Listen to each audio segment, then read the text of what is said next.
নমস্কার আমার প্রিয় বন্ধুরা, কেমন আছো? আশা করি তোমরা খুব ভালো আছো। এসে গেছি আমার ঝর্ণা কিচেনে স্বাগত।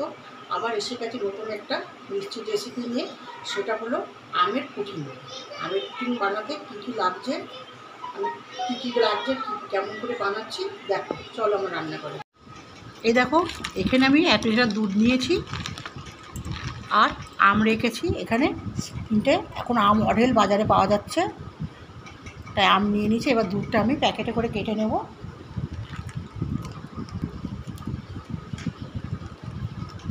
এক প্যাকেট আমি কেটে ফেলেছি, এই যে 1 প্যাকেট কেটে নিয়েছি আর 1 প্যাকেট কাটছি।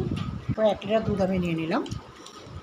দুধটাকে পুরো জাল দিয়ে একদম ঘন করব, ক্ষীরের মতন করে নেব। দেখো বসাবো, ব্যাস।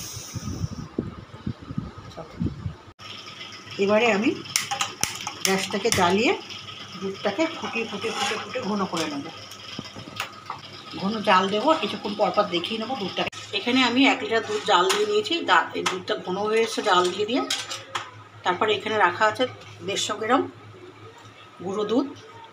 এখানে একটু রাখা আছে সামান্যটা অ্যারারুট আর বাতাসা রাখা আছে, আর এই জাম রাখা আছে। তাহলে এবার বাতাসাটা আমি দিয়ে নেবো এর মধ্যে। এটা একটু গরম দুধ দিয়ে আমি একটা গুলে নিচ্ছি, আগে নিয়ে এটার মধ্যে দিয়ে দিচ্ছি। এটাকে গুলে ওর মধ্যে দেবো, দুধটা তাহলে ঘন হয়ে যাবে।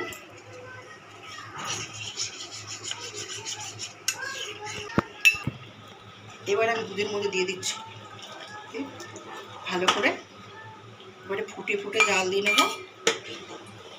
তারপরে আমি বাতাসা দিয়ে দেবো। দুধটা দেখো ঘন হয়ে এসেছে, বাতাসাতে ভালো করে ফুটিয়ে নিচ্ছে। দেখো ফুটে উঠুক, এইভাবে ফুটে উঠেছে আমার দুধটা। এবারে বাতাসাগুলো আমি দিয়ে দিচ্ছি এর মধ্যে।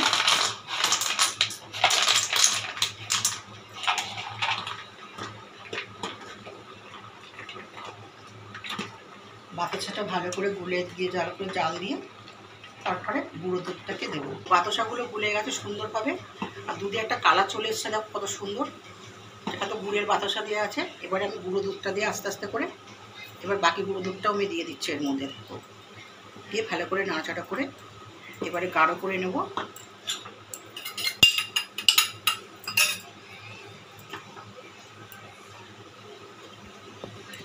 দুধটাকে পুরো গুলে সুন্দরভাবে গুলে গেছে, আর দুধটাকে গাঢ় হয়ে ক্ষীরের মতন হয়ে এসেছে। দেখো পুরো দুধটা ক্ষীর হয়ে গেছে।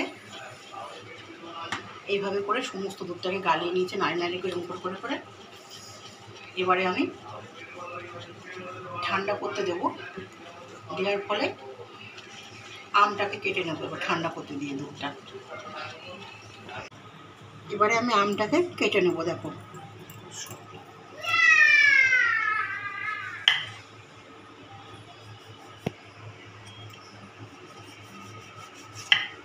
এবারে আমি আমটাকে এভাবে কেটে নিচ্ছি।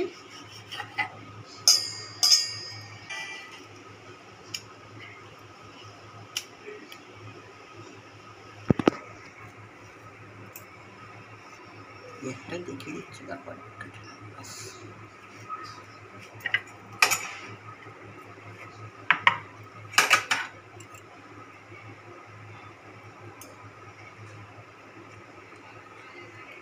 দেখো এইভাবে আমগুলোকে আমি তুলে নিচ্ছি।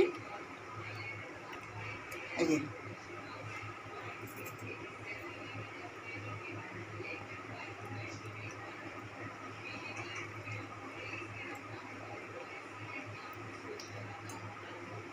পুরো আমটাকে এভাবে কেটে নেবো আমি।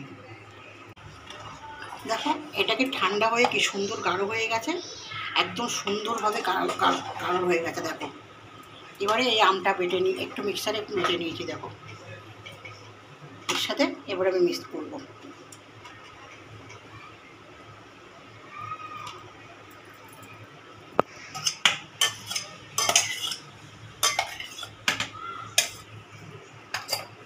এবার মিক্স করে নিচ্ছি আমটাকে দিয়ে। আমার ঘাটাটা নিয়ে দিলে দেখো কত সুন্দর হয়ে গেছে মিক্স করে আমটা। যাহাতো আম দিয়া ডিম দিলাম না, পুটিং করতে গেলে ডিম লাগে, কিন্তু দিলাম না আমি। হয়ে গেছে আমার মেশানো। এই বাটিটা আমি নিয়ে নিয়েছি, এর মধ্যে আমি একটু হালকা তলায় ঘি মাখিয়ে নেব।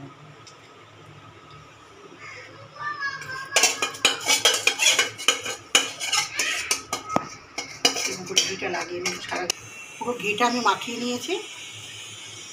এবারে আমি এর মধ্যে এটাকে আমি দিয়ে দিচ্ছি।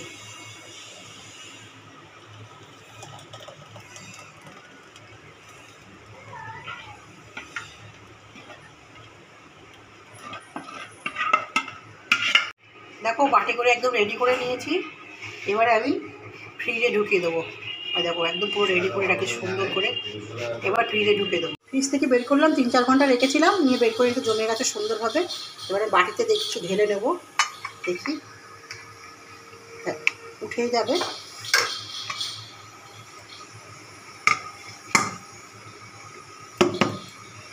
দেখো সুন্দরভাবে হয়ে গেছে। প্লেট এই ছোটো প্লেট নিয়ে এসো। এই দেখো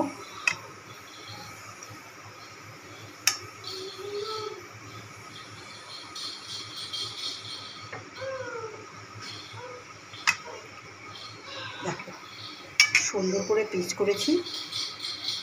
দেখো কি সুন্দর হয়েছে, দেখো পুডিংটা, আমের পুডিংটা তেমনি কি দারুণ খেতে হয়েছে, দারুণ লাগবে। আমি একটু খেয়ে দেখিয়ে দিচ্ছি তোমাদেরকে।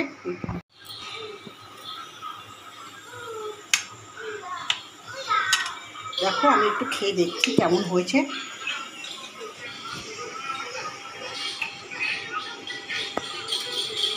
এটা তো হেভি দারুণ হয়েছে।